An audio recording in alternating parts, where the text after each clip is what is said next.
بسم الله الرحمن الرحیم. نن زمونږ د عربي کا معلم څلورم نمبر درس دی او اصطلاحات ضروری کم اصطلاحات وغه ختم شو. اوس په الدرس الاول شروع کو. الدرس موصوف ته الاول صفت ته دا موصوف صفت ته موصوف صفت په هر لحاظ سره یو شانتی وي.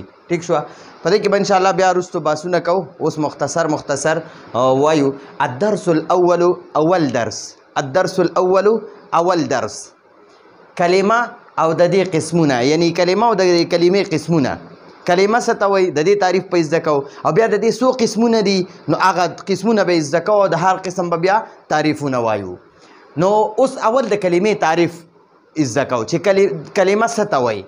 نو بامانا یعنی بامانا معنا ده مونږ ورته وایو معنی والا او داسې کتاب کې وایي بامانا.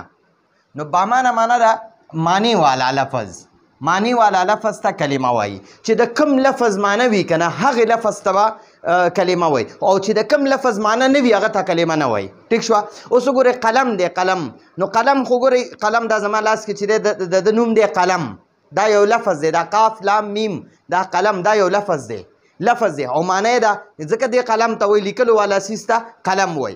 نو د ده معنی شته د دې قاف لام میم معنی شته نو دغه قاف لام میم ته کلمه وایي. قلم ته کلمه وایي. قلم دا قلم یو کلمه ده. اوس که موږ وایو موږ پښتانه وایو قلم ملم نو د قلم معنی خو شته خو دا ملم معنی نشته. نو دا قلم پکې کلمه ده او دا ملم چې دی دا کلمه نه ده.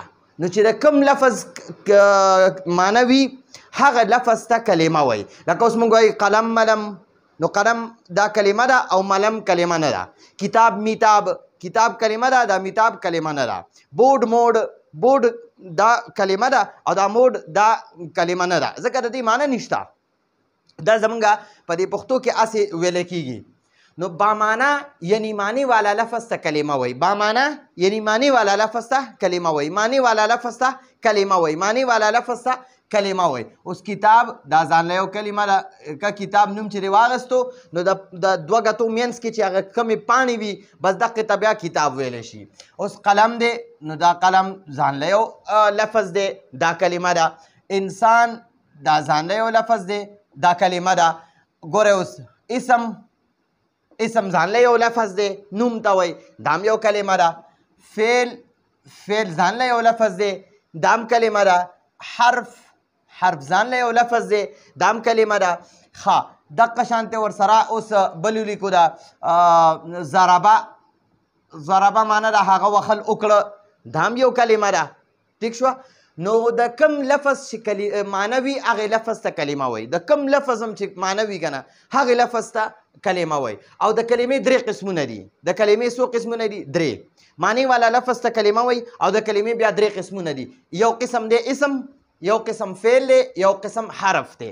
اسم فعل حرف دا د کلمې درې قسمونه دي. د کلمې درې قسمونه دي اسم فعل حرف. د کلمې درې قسمونه دي اسم فعل حرف. اسم نومونو ته وایي، فعل کار ته وایي او حرف داسې یو لفظ وي چې د هغې سره دا اسم یا فعل میلاو نشي نو معنی باندې څوک نه پوهېږي. ټیک شوه. اوس درته د اسم تعریف کوي. اول زه تاسو ته دا اسم او فعل پرېږدم. اول درته د حرف تعریف کوم. د حرف تعریف. حرف داسې کلمه ده. حرف داسې کلمه ده چې په خپله معنی کې د بلې کلمې یعنی د اسم یا د فعل محتاجه وي. دا حرف داسې کلمه ده چې دې سره د اسم یا فعل نه میلاو کړی د ده په معنی به نه پوهېږي. حرف داسې کلمه ده چې د سره د اسم یا فعل میلاو نه کړو که نه نو بیا به د دې حرف په معنی نه پوهېږي. ټیک شوه. که د حرف سره اسم یا فعل میلاو نشي نو د حرف په معنی انسان نه پوهېږي. لکه د من دا من چې دی دا یو حرف دی. حرف د دې معنی ده نه. اردو کې وایي سه. نو اوس وګوره د من سره چې د اسم نه یې لګولی یا د ورسره فعل نه یې لګولی د ده په معنی به نه پوهېږي. نو حرف داسې کلمې ته وایي چې د حرف معنی زده کې نو دې سره به اسم یا فعل لګې.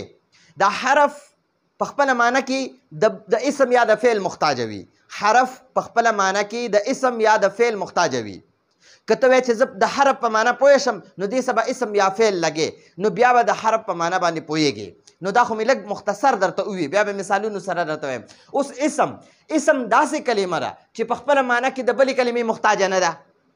حرف داسې کلمه ده چې په خپله معنی کې د بلې کلمې محتاجه وي او اسم داسې کلمه ده چې په خپله معنی کې د بلې کلمې محتاجه نه ده دې سره به بل کلمه لګولو ضرورت نشته چې یاره دې سره زه اسم فعل ولګم یا ورسره حرف ولګم بیا به په معنی پوهېږم نه بلکل نشته اسم داسې کلمه ده چې دا اسم په خپله معنی کې د بلې کلمې محتاجه نه ده د معنی په خپله معلومیږي د یو اسم چې ولیدو نو د هغه به په خپله معنی وي د هغه په معنی باندې انسان پوهېږي خو هغې کې یو شرط دا دی چې په اسم کې 3 زمانو نه یوه زمانه هم نه وي 3 زمانې دي یا ماضي تیره شوې ته وایي حال موجوده ته وایي او مستقبل راتلونکي ته وایي اسم داسې کلمه ده چې په خپله معنی کې د بلې کلمې محتاجه نه ده او په اسم کې د 3 زمانو نه یوه زمانه هم نه وي یعنی ماضي حال مستقبل د 3 زمانو نه پکې یوه زمانه هم نه وي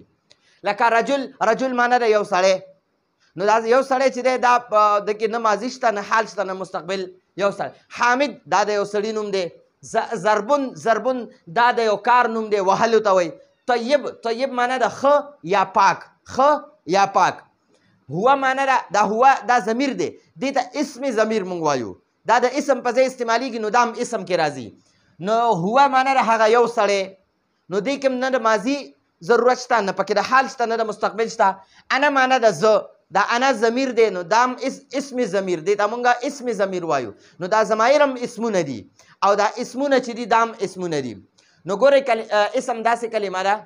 اسم داسې کلمه ده چې په خپله معنی کې د بلې کلمې محتاجه نه وي او په اسم کې 3 زمانو نه یوه زمانه هم نه وي یعنی نه پکې ماضي وي نه پکې حال وي نه پکې مستقبل ماضي تیره شوې زمانې ته وایي لکه رجلون یو سړی حامد یو خاص نوم دی د یو کس ضربون وهل طیب ښه پاک هو هغه یو سړی انا زه اوس د فعل تعریف زده کوو چې څنګه د اسم تعریف دی دقه شان د فعل هم تعریف دی څنګه چې اسم په خپله معنی کې د بلې کلمې محتاجه نه ده داسې دا فعل هم په خپله معنی کې د بلې کلمې محتاجه نه ده نه اسم د بلې کلمې محتاج دی په معنی ورکولو کې او نه فعل د بلې کلمې محتاج دی خو په اسم کې 3 زمانې نه وي او په فعل کې 3 زمانو نه به خامخا یوه زمانه وي په فعل کې به زمانونه د 3 زمانو نه یوه زمانه وي او په اسم کې به زمانې وغیره نه وي ٹھیک شوه نو د فعل تعریف زده کوو فعل داسې کلمه ده چې په خپله معنی کې د بلې کلمې محتاجه نه وي ګورئ اسم داسې کلمه ده چې په خپله معنی کې د بلې کلمې محتاجه نه وي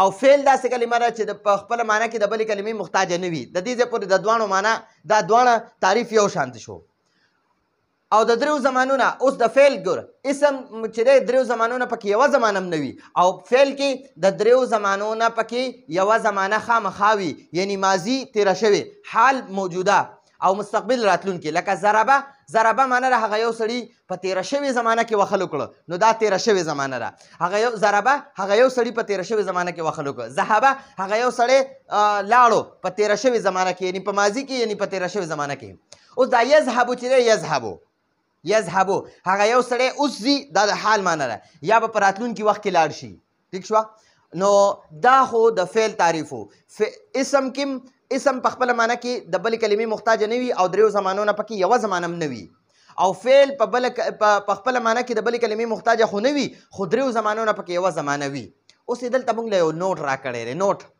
خبرداری راکړی دی وایي که چېرته په کار کولو پوه شي که په کار کولو پوه شوي او زمانه پکې نه وي د کار په نوم پوه شو زمانه پکې نه وي نو دا به اسم وي لکه ضربون دا د یو کار نوم دی وخلو نوم دی او نصرون مدد کول سمعون اوریدل ٹھیک شوه نو دا د کار نومونه دي اوس د حرف تعریف زده کوو د حرف داسې کلمه ده چې په خپله معنی کې د بلې کلمې یعنی د اسم یا د فعل محتاجه وي اسم او فعل دی به په خپله معنی کې د بلې کلمې محتاجه نه وي حرف په خپله معنی کې د بلې کلمې محتاجه وي هغه بله کلمه څه ده یا به د فعل محتاجه یا به د اسم محتاجه دا حرف به یا د فعل محتاجه یا به د اسم محتاجه که د حرف سره د فعل یا اسم ونه لګو نو د حرف په معنی به نه پوهېږي نو حرف داسې کلمه ده چې په خپله معنی کې د بلې کلمې یعنی د اسم یا د فعل محتاجه وي لکه د حرف سره اسم یا فعل ملاو نشي که چېرته د حرف سره اسم یا فعل ملاو نشي